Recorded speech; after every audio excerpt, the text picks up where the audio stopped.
외면받는 자리, 사각지대의 억울함에 응답하는 작은 등불을 꿈꿉니다. 이런 사람한테 어떻게 세금을 부과하나? 이런 세대도 있을 거라고. 그걸 어떻게 잘 그 세부적인 기준을 만들어내느냐, 이게 관건일 것 같은데. 실제로. 가려진 삶을 비추기 위해 가장 먼 곳에서부터 정치를 시작해야 한다고 믿는 사람. 그러네, 190억 정도. 그늘진 곳에 먼저 도착하는 정치를 꿈꾸며 오늘도 발걸음을 멈추지 않습니다. 소외를 향한 응답. 거주의 안정성이 여전히 보장되지 않고 있습니다. 약자의 손을 잡아주는 사람이었다. 약자들에게 힘이 되려는 정치를 하려고 노력했던 사람이었다. 그렇게 기억되고 싶죠. 살핌으로 정치를 펼치는 황운하 의원을 만나봅니다. 불의 앞에 숨지 않았던 경찰에서 제도개혁에 앞장서는 정치인으로 법과 정의가 서는 나라를 위해 움직이고 있습니다.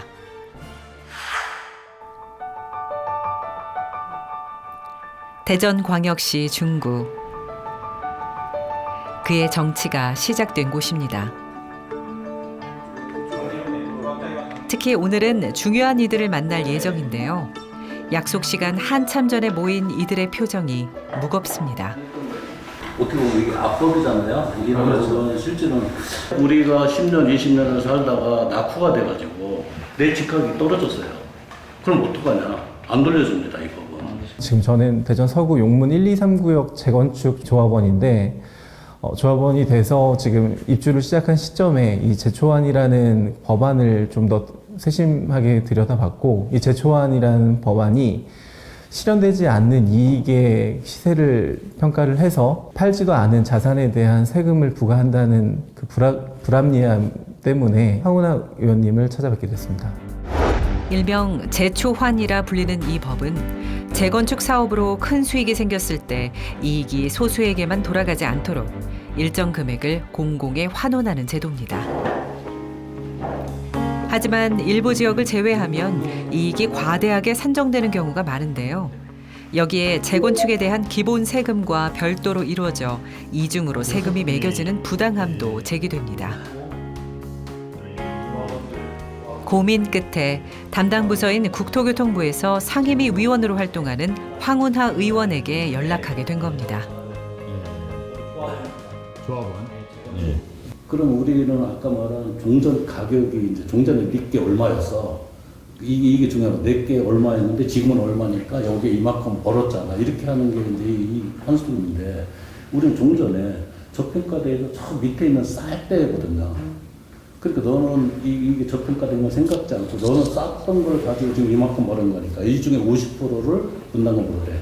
낼 돈이 없는 분은 입주도 못하고 그동안 몇십 년을 여기 살았는데 터전을 잃고 세금 내기 위해서 집을 팔고 떠나셔야 되는 거예요.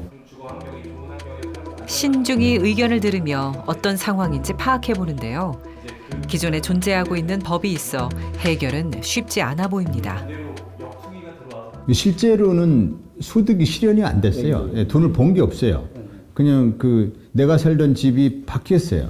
바뀐 것뿐이고 이 집을 처분하면 소득이 발생하지만 실현되지 않은 이익을, 가상의 이익을 가지고 세금을 부과한다는 게 맞냐, 이런 문제가 하나 있을 수 있고, 원주민이 아니고 딱지를 산 사람이고 이 사람이 전문 투기꾼이어가지고 여러 채의 이 집을 가지고 있고, 여기는 세금 부과하는 게 당연하지, 이렇게 생각하는 그 세대도 있을 거고, 이런 사람한테 어떻게 세금을 부과하나, 이런 세대도 있을 거라고.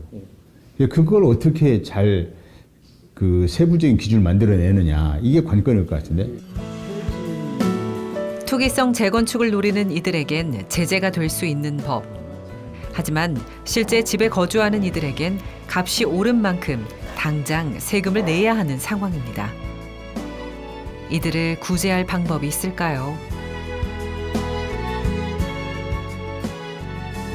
바로 국회로 올라온 다음 날. 보좌진들과 긴급회의로 이 내용을 논의하는데요. 재건축 초과이익을 일률적으로 부담시킬 때 여러 가지 불합리한 점이 발생해요. 지방 같은 경우는 재건축 인해서 이익을 봤다고 그러지만 이익이 실현되지가 않았어요. 사연에 더해 법적 타당성은 있는지, 공익성은 어떤지 다양한 기준을 종합적으로 고려합니다. 재초안세 부담이 너무 부담스럽고 그걸 부담할 능력이 안 되니 폐지해 달라는 민원이긴 한데 폐지하는 것은 제가 들어보니까 그건 부당한 것 같아요. 소득 있는 곳에 세금 부과한다는 주세 원칙에 반하기 때문에 그러나 개별적인 사정을 들어보면 세금 부과가 굉장히 불합리하다라고 생각되는 부분이 있기 때문에 그 부분은 국회에서 법을 꼼꼼하게 검토를 해서 합리적인 그 조세 부과가 이루어질 수 있도록 세금 부과가 이루어질 수 있도록 법을 잘 다듬겠다 이렇게 말씀을 드렸죠. 초중고를 대전에서 마친 토박이로 경찰대학 법학과를 졸업했습니다. 당시 경찰대학 1기생으로서 경찰 조직의 민주화를 이뤄내야 한다는 무거운 책임감을 지녔다고 하죠. 경찰 내에서 핵심 분야인 강력사건 수사 분야에 주로 몸담으며 경찰 수사권 독립을 위해 끊임없이 목소리를 냈습니다. 기존 질서에 순응하기보다 할 말은 하는 사람으로 검찰과의 잦은 대립과 성명 발표를 이어가 경찰계의 돈키호테란 별명을 얻기도 했는데요. 경찰청 지휘 라인에서 벗어난 전문 수사 조직을 설계해 지금의 국가수사본부의 토대를 마련했습니다. 울산경찰청장 당시 검사들의 부패 현장을 접한 걸 계기로 정치의 길로 들어서게 됩니다. 검찰개혁을 입법으로 완수하는 것이 주어진 소명이라 여기며 제21대 국회의원 선거에 출마, 현재 당내 유일한 재선 의원으로 새로운 바람을 넣고 있습니다. 주말을 앞둔 금요일 늦은 오후.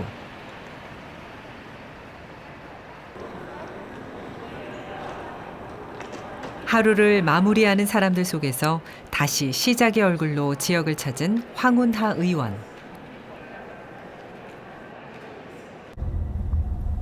작년부터 1년 넘게 꾸준히 찾아 소통하는 곳이 있습니다.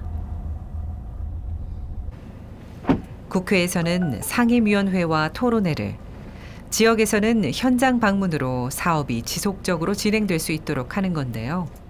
중구는 21대 때 제 지역구였고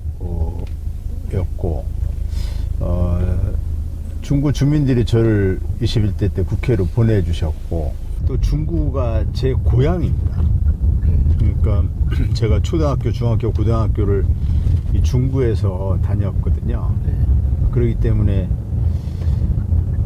중구 지역의 발전을 위해서 제가 국회에서 해야 될 일을 하는 것이 지역구 여부를 떠나서 정치인 황운하의 도리이죠.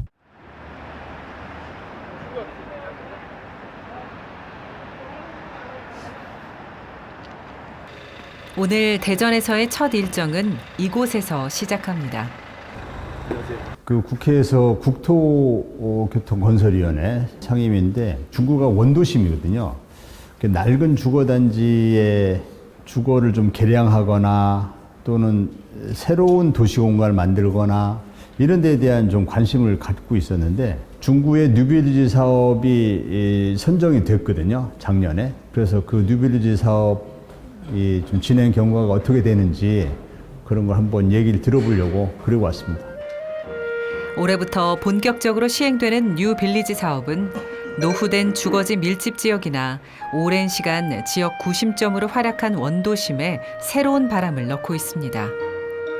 특히 황운하 의원은 지난 21대부터 도심 내의 노후된 주거지역 재생 방안에 대한 지속적인 토론회를 열며 대전 중구 원도심의 도시재생 사업에 적극적인 행보를 보이고 있는데요. 지금 이제 지방비는 150억 중에 100억이 12이고요. 아. 50억이 9비 정도 됩니다.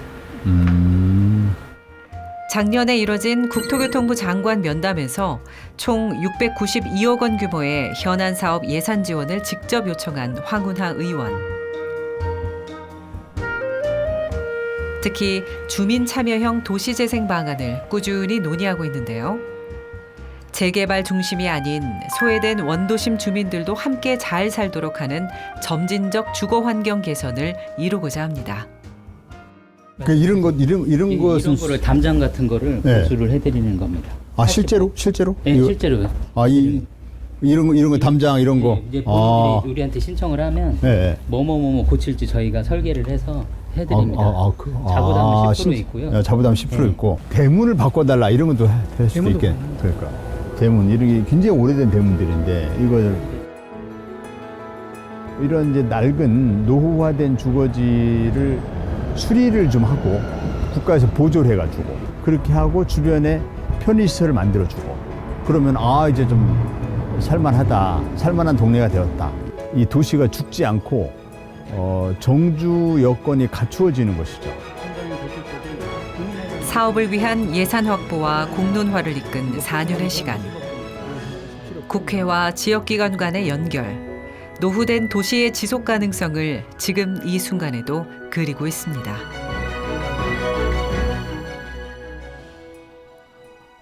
며칠 뒤 요즘 SNS에서 유행을 하고 있는 굉장히 좀 난해한 그런 콘텐츠입니다. 예, 조금 난해한 콘텐츠인데 원래 이름이 트랄랄레로 트랄랄라이고 의원님을 합성해서 우날랄레로 우날랄라 우날랄레로 우날랄라 의원님이 이제 가장 검찰 개혁의 또 선봉장이다라는 느낌으로 하황르 하방로. 맞습니다. 오늘 콘텐츠 어떠세요? 뭔 내용인지 모르겠어요. 사실 저에게는 너무 생소한 그런 콘텐츠들인데 그러나 아마 그 인스타그램을 보는 그 젊은이들, MZ 세대들은 이러한 콘텐츠에 반응을 하는 것 같아요. 이제 좀 대중들, 특히 젊은이들과 이제 함께 호흡하는 그런 콘텐츠에 좀 관심을 가져야겠다 생각을 해서 최근에 인스타그램 콘텐츠를 좀 많이 활용을 하고 있습니다. 울산에서 시작된 빅 드라마 팩트는 사라지고 파는 커머디 뒤에서 조종하며 킹처럼 플렉스 근데 현실은 그냥 정치적 메스 이거 수사해야 해 쇼를 하더니 결국 판결은 경찰 중립화 선언을 시작으로 낡은 관행들과의 싸움의 연속이었던 황운하 의원. 그 대가는 징계와 좌천, 승진 탈락이었습니다. 소환 조사 없이 연일 언론에 보도되는 검찰 수사 내용은 몇 년간 황운하 의원을 괴롭혔죠. 마음속으로는 항상 안타까워하면서 저는 그 재판이라든가 소송 과정을 가까이에서 지켜보고 처리를 해서 의원님이 얼마나 스트레스를 많이 받으시는지 그 부분은 정말 많이 알고 그래서 하나라도 더 의원님 잘 보좌해야겠다고 그렇게 해서 열심히 업무를 했는데 사실 의원님이 다른 보좌진 분들에게는 전혀 내색을 하지 않으십니다. 네, 본인이 어떤 상황인지 뭐가 힘든지 그런 부분은 본인이 다 감내를 해야 되고 간단하게 소주 한잔 하면서 말씀하시는데 그런 힘들었던 일정들 그리고 의정 활동을 함에 있어서의 불편함 리스크가 그 의정 활동에 끼치는 불편함들을 말씀하시면서 정말 힘들었다라고 말씀하시는데 그때 좀 많은 안타까움이 느껴졌었죠. 힘겨웠던 시간. 비를 막아도 쏟아지고 또 쏟아지는 거센 비바람을 자신과의 싸움을 하듯이 이겨냈습니다. 비가 오면 소란스런 마음을 재우기 위해 빗속 산책을 하곤 했죠.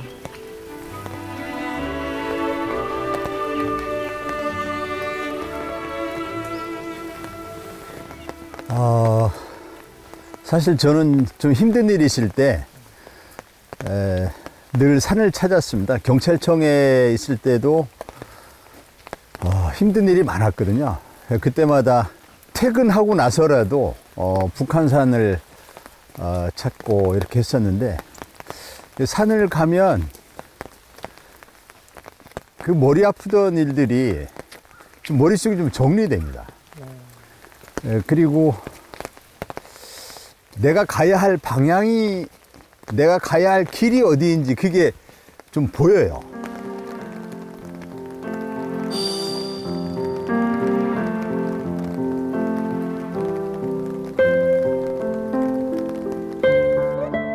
삶의 전부였던 경찰을 떠나며 명예퇴직도 퇴임식도 갖지 못했습니다. 억울한 만큼이나 강했던 건 단 하루를 살아도 늘 당당한 당신이라며 믿고 따랐던 경찰 후배들에게 증명하고 싶었던 마음. 21대 당선 직후부터 굉장히 힘든 일이 많았습니다.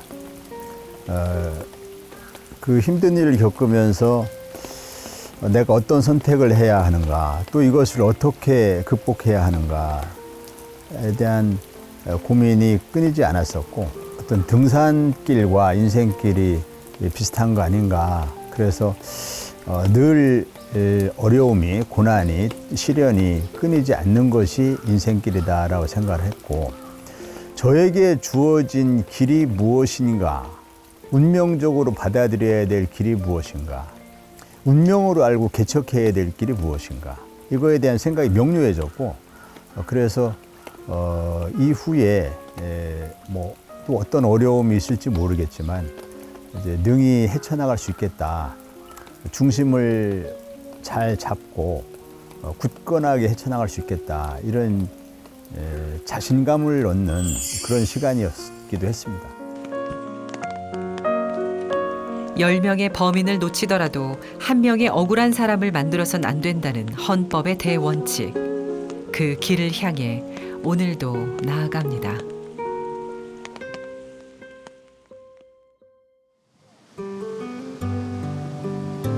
비온 뒤 더욱 단단해진 마음을 산이 줬다면 힘들 때마다 보듬어준 바다 같은 존재가 있습니다. 일을 하다가도 분주한 하루 속에서도 마음은 늘 이어져 있는 한 사람.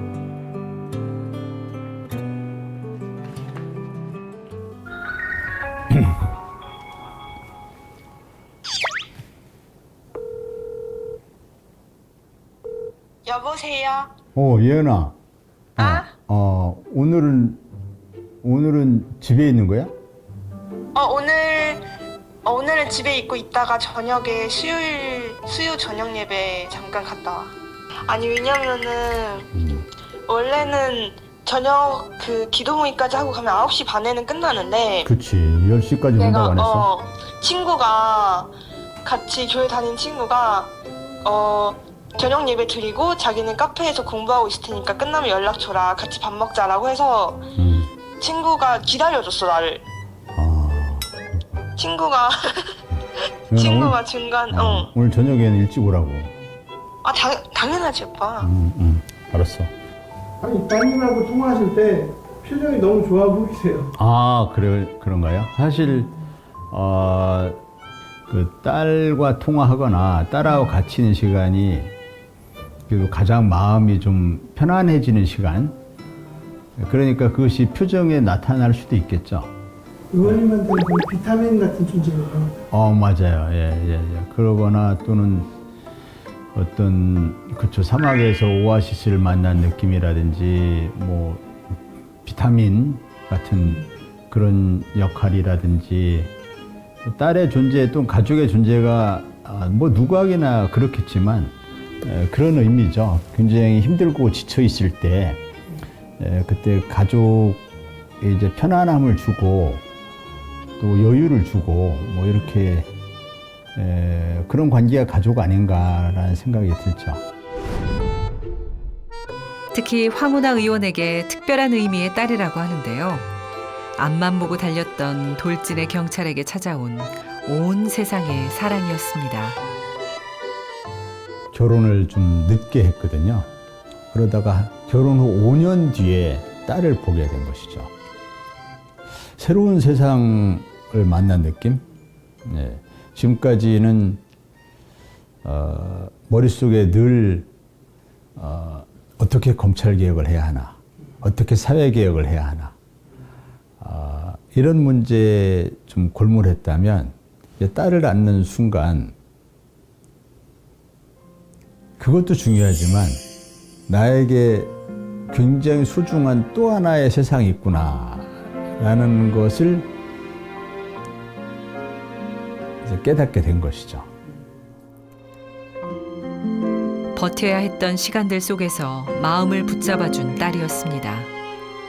세상이 등을 돌린 날에도 말없이 웃어주는 딸의 얼굴이 그 따뜻함이 모든 걸 이겨내게 했습니다.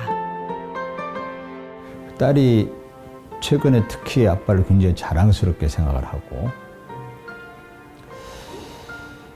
딸과 대화하는 시간이 많이 늘었고 그래서 이제 딸이 더 자랑스러워할 수 있도록 내가 애초에 걷고자 했던 길, 정말 올곧은 정치인의 길, 불의에 저항하면서 힘들지만 정의와 진실을 찾아 나가는 정치인, 그런 정치인의 길을 걸어가야 되겠다. 그게 딸에게 더 자랑스러운 아빠가 되는 길이다. 아이를 품으며 사랑을 알게 된 시간.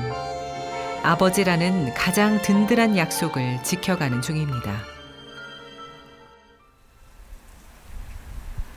며칠 뒤 의원실 주최의 특별한 토론회가 열렸습니다. 임대차 입법 시행 이후 제도적 성과와 한계를 점검하는 토론회입니다. 2020년 도입된 이 법은 기존 2년 임대 계약에서 세입자 의도에 따라 연장이 가능하도록 했는데요. 또 전월세 상한제를 둬 전임대료 상승폭을 5% 이내로 제한했습니다. 오늘은 임차인의 주거권을 보다 실질적으로 보장할 수 있는 방향을 논의할 예정입니다. 임대차 계약서는 불과 종이 몇 장입니다. 그러나 그 안에는 국가의 주거정책 방향성과 의지가 종합적으로 함의되어 있습니다. 출퇴근 때문에 걸리는 시간, 내 아이의 교육 환경, 보증금과 대출 이자 등 주거비용, 이사를 위해 준비할 미래 계획 등 개인의 삶을 좌지우지하는 수많은 변수를 담고 있는 종입니다. 우리 사회에서 거주의 안정성 여전히 보장되지 않고 있으며 주거가 단지 시장의 조건에 따라 유동되는 자산으로만 취급되고 있음을 보여주는 단면입니다. 토론회에선 임대차 입법을 통해 계약갱신을 요구하는 건수가 늘어나고 임대료 상승 속도를 늦추는 긍정적인 변화를 확인할 수 있었는데요. 계약 종료 외에 반복되는 주거의 불안정성과 구조적 문제가 제기됐습니다. 우리나라 통계가 어떻게 만들어지고 있는지, 한국부동산원이 이걸 통계를 만들 자격이 있는 곳인지 이 문제가 제기되었다라는 생각이 듭니다. 그래서 일단은 임대차 3법의 영향이 가격에 의해서 어떤 영향을 미쳤느냐, 우리가 정확한 데이터를 가지고 있습니까? 라는 문제를 제기한다면 없다고 해야지. 일단은 그나마 그래도 실거래가를 가지고 보는 게 최선이다라고 생각을 합니다. 제가 특별히 좀 집중하고 싶은 그 분야가 바로 주거권인데요. 근데 왜 그러냐면 이제 주거권이 이제 헌법에 보장된 그 기본권이기도 하지만 국가가 조금 더 주거권 보장에 강화된 입장을 보여야 한다라는 것이 저의 소신이기도 하고, 또 주거권이 제대로 보장되지 않으면 다른 기본권이 보장되기 어렵죠. 그래서 사회권 선진국의 가장 첫 번째 단계이기도 하고 가장 본질적인 그런 기본권을 우리는 주거권으로 설정을 했고, 제가 국토교통의 상임위 활동을 하고 있기 때문에 그 관심이 많아서 이제 토론을 하게 된 것이고요.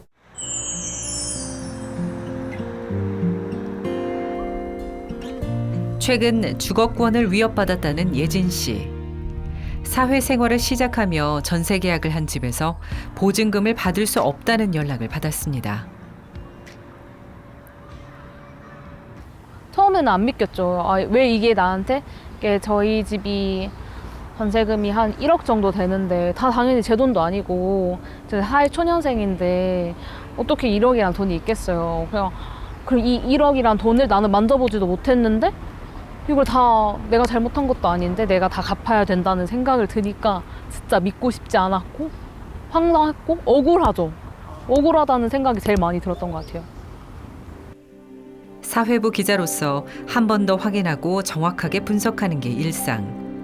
매사 날카로운 기사를 쓴다는 평을 들어왔었지만 전세 사기 앞에선 속수무책이었습니다. 어디에 도움을 요청할까 계속 찾아보던 상황에서 이제 황운하 의원님이 국토부 의원이신 걸 알게 돼가지고 이제 의원실을 통해서 연락을 드렸죠. 그래서 이제 의원실과 함께 저희 피해자 단톡방 상황, 그리고 저희가 어떻게 고소 상황이 진행되고 있는지 그런 거 다 공유하면서 이제 특별법에 이런 내용들이 포함됐으면 좋겠고, 특별히 또 피해자 지원해가지고 이런 점들이 좀 보충됐으면 좋겠다라는 내용들을 건의를 드렸는데, 다행히 이번 연장되는 법안에 피해자 지원법이 지속해서 연장하는 건 물론이고 저희가 또 요청드렸던 거, 바랬던 것들도 일부 포함돼가지고 진짜 다행이라고 생각하고 감사하게 생각하고 있습니다.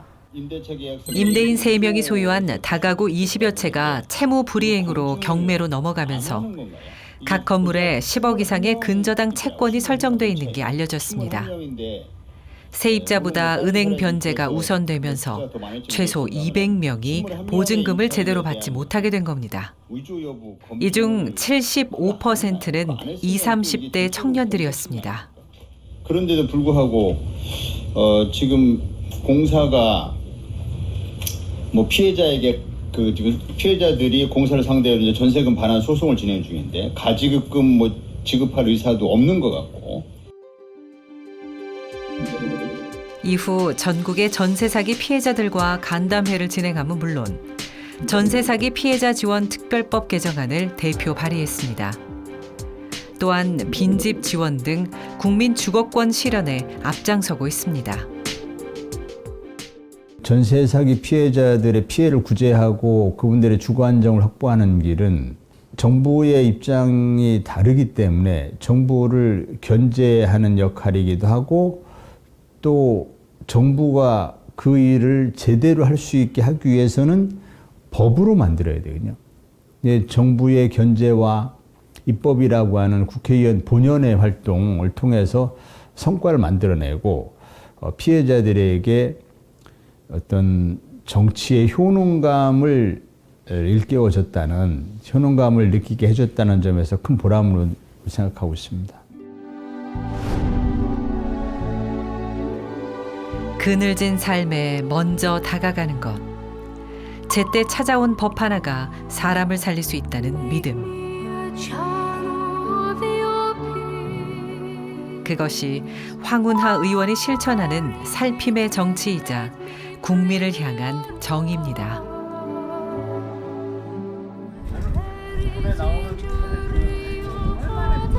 순찰차를 2배, 5배 늘려도 범죄가 더 줄거나 변화가 없어요.